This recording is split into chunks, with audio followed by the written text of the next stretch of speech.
Welcome to Schechter, Westchester's MakerSpace. We endearingly called the Idea Incubator the Ink. Let's show you what we do here.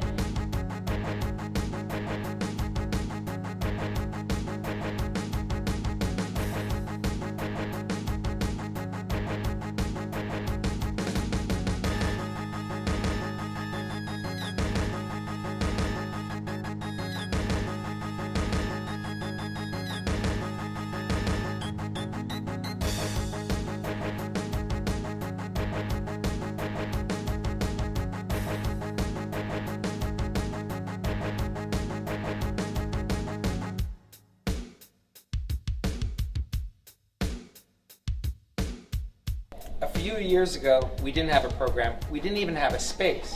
But let's rewind and I'll show you where it started. I was hired as a biology teacher, and I was also hired to teach one elective in engineering. 23 students in this room, this science classroom. As the project started appearing, it quickly became evident this room was insufficient for the needs of the program. The space needed to evolve along with the vision for the program. The big problem with these tables is not that they're biology tables, it's that they're fixed in the middle of the room. And what we were going to need to be doing for both the engineering and the entrepreneurship components of the program as they evolved was moving things around, right? Fitting 4 students around a table sometimes, fitting 30 students around a table sometimes, fitting 3 panelists behind a table at other times. So the idea of an open space with very cleverly designed modular movable fixtures became important for how the program was going to evolve. This obviously was above and beyond what our operating budget is for the year, and there was no way that it could come out of our operating budget. So I viewed this as my responsibility to go to the community and get them involved and sort of match up their interest with bringing this to life. And everyone jumped on it, from the development, from the parents that wanted to be involved with it, from the students who helped us design the space, to we have a grandfather who's a retired engineer who comes in with regularity. We connected with Jimmy DeResta, who's an amazing maker who built all of our furniture and is now our maker in residence.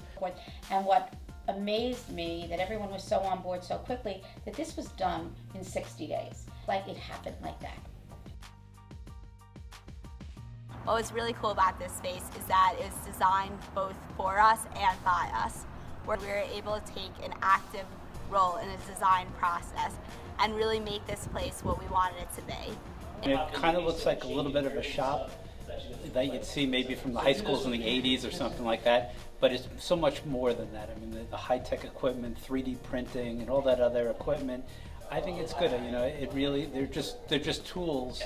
And it's basically a way for them to use, physical things to create solutions to problems that they come upon. I mean, I think that kind of stimulating environment, but make it what you want, is also a critical component to the success of this class and what kids really can get out of it. The whole idea of being able to just work with your hands and create something almost like before high school, to me it would have almost been like magic.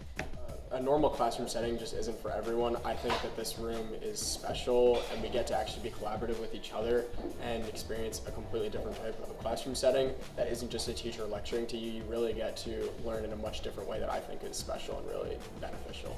And the room has really instilled in us that we can make whatever we want. So at any point during the day, if we have an idea, we're welcome to stop by, and it's really just an open space to do what we want. The entire space really, inspires innovation, inspires creativity, and it's a huge enabler for us to be able to put our thoughts into something we can actually see and something we can create ourselves. And the notion that students must be reliant upon a teacher to learn is thrown out the window here. The teacher is learning along with the students and often from the students. So something Dr. Reeve, our teacher, he tries to stay as hands-off as possible to let us figure things out for ourselves. And while that's really scary at first, it's helped us all learn how to do research for ourselves and ask each other for help, and that's really been so great to learn. Every day I'd walk into class and get to decide what to do, and we weren't told what to do on a daily basis. It, made me a lot more independent and empowered me to take initiative on assignments. So this room, with the very limited budget that we had, It really taught me how to figure out what corners can be cut and really how to make executive decisions that will definitely help me far into the future. So I think this is what every school should have, and it really provides a place for all students to feel successful. I think it was more than I could ever have hoped for. Our idea incubator, our Inc., our MakerSpace, we make stuff. We make products. We fabricate components for our theater program. We make things that are used in classrooms. But what we really make are people who are fearless. Kids walk out after the 4-year experience in this classroom. They really understand what it is to be independent and to think for themselves. And irrespective of the fields that they pursue, that they really understand that they can do it. Yeah, and I mean, it's one of the big mottos of the whole course is be fearless, and it's actually on the ceiling. So no matter what challenges come up to you, like, you need to be fearless and, you know, accomplish them. The main thing, as Dr. Aviv always says, is to be fearless. It doesn't matter what you learn in this course, what you don't, how you succeed in your project doesn't matter.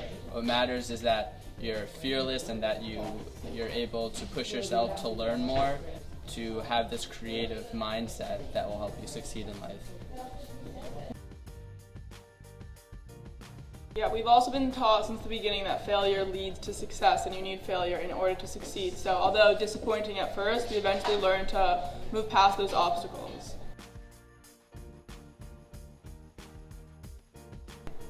When we first started this program, we had rather rigid requirements for acceptance.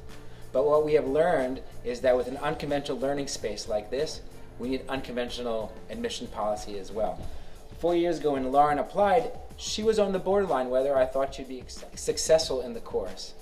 But what I've seen over the course of the 4 years is that she's fearless, and that our criteria didn't necessarily fit what we thought would be the perfect student. In reality, the students we couldn't predict. So we opened it up as a result of Lauren's experience, in my mind, the admissions to anyone who feels they can handle this extra course. Where are you now, Lauren? So my team is applying for a patent right now on our project, and I'm actually applying to a bunch of engineering schools. And she'll get in because she's fearless. I would have allocated more space. But I'm not sure that we could have anticipated at the time the way in which this program would come to shape the ethos not only of the engineering program but of the school as a whole. Becoming a central element of what we're all about, not only because it's about engineering, but because it's about collaboration and creating things and being entrepreneurial and exercising our values in action. The program has come to represent all of those things, and we now find ourselves at times constrained by space. The other For me, this course in this room has really given me the motive to really make a difference in the world. All these quotes are so towards helping make the world a better place, like Tikkun Olam and other things of that nature. So it's really been an inspiration. The kids walk in as freshmen scared. This room is very intimidating, exciting but intimidating. They ask me, Dr. Aviv, where do I find this? How do I do this? Show me where this is. But there's a point. It's usually at the end of junior year, at the beginning of senior year, where the kids have true independence. Where I see them looking around the room and seeking for themselves. And if they don't know where things are, they collaboratively figure everything out. It's a pleasure. It's really the point where I feel the most pride. Look, I love these kids to be successful in business and engineering and whatever they do. But in that one moment, it's beauty. It's poetry. And the thing is, the kids feel it. There's something called a done button here. And the done button is an old elevator alarm that when you hit it, you signal that you've actually accomplished something. When that bell goes off many times in a period, that's when we really succeed. So that's our makerspace. Someone just made something. Gotta go. Thanks for stopping by.